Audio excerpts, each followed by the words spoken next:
she faced the spot where her brother had stood only moments before she found that he had vanished. At first, Spearman thought that he had been playing a trick on her. She called for him and searched everywhere, but he was nowhere to be found. Puzzled, she made her way to the church. It was not until 2 weeks later that she read the newspaper that her half-brother had been shot down on the very day that he had appeared in her hotel room. On the day of his death, Bowyer was also seen by his young niece in England. At about 9:15 a.m., the girl ran excitedly up to her mother and informed her that Uncle Allie Boy was downstairs. Her mother smiled and reminded the girl that her uncle was in France, but the excited girl insisted that she had seen Uncle Allie Boy downstairs. A third impression of Captain Bowyer was received by Mrs. Watson, an elderly friend of the airman's mother. On March 19th, she wrote Mrs. Bowyer, to whom she had not written for 18 months, that she had great feelings of anxiety about Eldred. The phone was out of order, so her spirit came to say goodbye. In the summer of 1913, Stella, or Libby, Rife, moved away, leaving behind Bernice Moore, her best friend and double cousin. Bernice's father was Stella's maternal uncle, and her mother was Stella's paternal aunt. The two girls had been fast companions and confidants until the Rives moved from Lansing, Michigan to Jackson, Michigan. 3 years later, on the evening of December 19th, 1916, Stella and a girlfriend were home alone, getting ready for an evening out with some other young women. Stella was leaving her room and descended, I cannot talk today, descending the brightly lit stairway when she suddenly froze. Standing in the bright illumination stood my cousin Bernice, she recalled. She looked terrified. I saw her clearly, yet I knew she could not be there. Stella ran hurriedly down the stairs, brushing past the apparition and out the front door. She did not stop until she was a block away from the house. Her girlfriend caught up with her, and Stella tried her best to explain what had startled her. When they met their friends later that evening, one of the young women who worked as an operator for the telephone company appeared to be troubled. Even before they had greeted one another, she asked Stella if they were aware that their phone was out of order. Someone in Lansing, Michigan had been trying to call the Rife family, the operator said. But as their phone line was down, she said that she would deliver the message personally, since she would be seeing Stella soon. The message was that Bernice Moore had died that evening.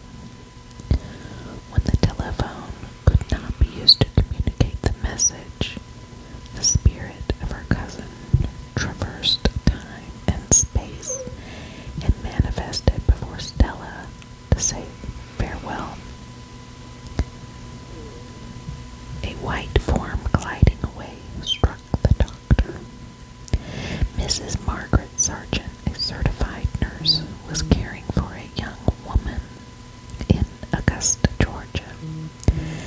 Then at 11 p.m., the patient took a dramatic turn for the worse. The physician did not wish to awaken the patient's mother for fear of adding to her emotional stress. Sergeant later recalled that they knew the patient had previously expressed that she wanted to have her mother present at all times, but since she had become unconscious, we did not think it was necessary to satisfy that desire. The doctor and nurse recognized that the girl was going to pass on, and they stood solemnly by her bedside, anticipating the moment of the young woman's death. Sergeant was sitting at the foot of the bed when she glanced up and saw a white form advancing, a robed form. She was unable to see the robed figure's face because it was turned away from her, but she was clearly able to observe its form as the figure remained for a moment by the inert physical form of the young female patient. Then it passed swiftly past the doctor and glided toward me, but always turning its face in the opposite direction, she said. Just before the apparition passed through the wall to the room in which the patient's mother lay sleeping, it paused to strike the doctor a smart blow on the shoulder. Startled, the physician turned around, saw nothing, and remarked perplexedly to his nurse that something had struck him on the shoulder. Sergeant managed to overcome her awe and tell him that the woman who had just passed by him was the one responsible for the blow. What woman? The doctor asked. There's no woman in this room but the poor dying young lady on the bed. But someone struck me. What does this mean? Before either of them could speculate further, the patient began to mumble in a feeble voice. To their complete astonishment, the woman had regained her senses. She remained conscious for another 24 hours before she died with her head resting on her mother's arm. My dog, I have to stop for a second. He is breathing so loud. I'm surprised you can't hear it. Listen, with the microphone near him.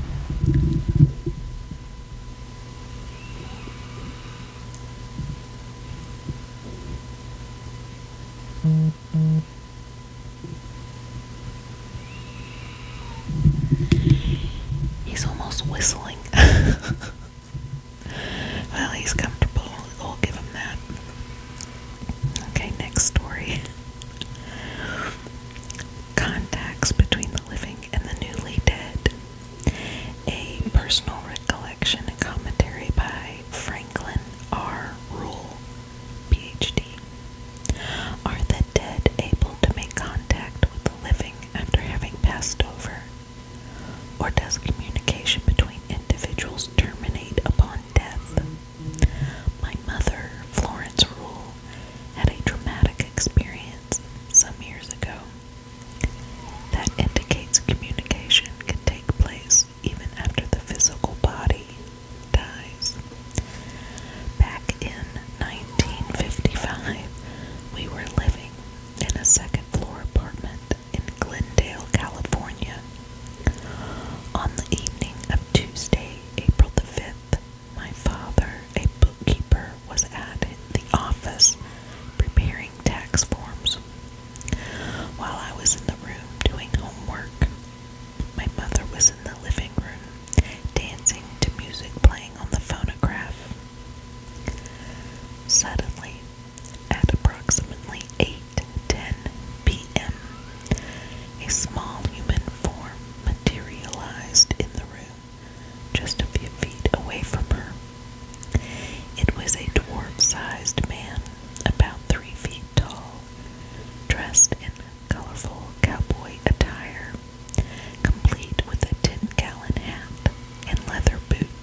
she saw was, without a doubt, her father, and she was certain he had just visited her from beyond the grave, despite the fact that, as far as she knew, he was in good health at the age of 64 and living in Pittsburgh.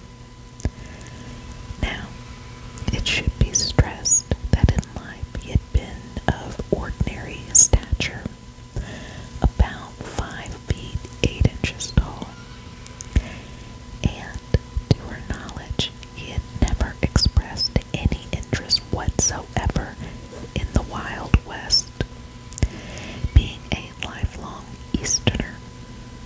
Moreover, he was always very loquacious, unlike the taciturn entity that appeared to her. But, in spite of all these contradictions, she had absolutely no doubt that it was his spirit that appeared to her, while the entity had smirked at her. She did not feel that it had been menacing. On the other hand, she did not feel it had been friendly either. The two of them had been more or less estranged for several years and rarely communicated. Her apprehensions were confirmed the very next morning when a telegram arrived at 10 a.m. informing her of her dad's demise from a heart attack the previous evening, shortly after 11 p.m. Eastern Standard Time, which had been the exact hour he had materialized before her.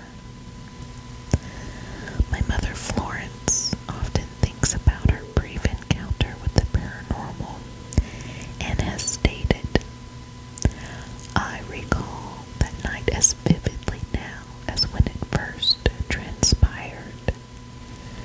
There's absolutely no doubt in my mind that the spirit of my father appeared before me. As to the being's small stature and cowboy outfit," she hypothesizes, "perhaps he longed to be a child once more, and conceivably he harbored a secret wish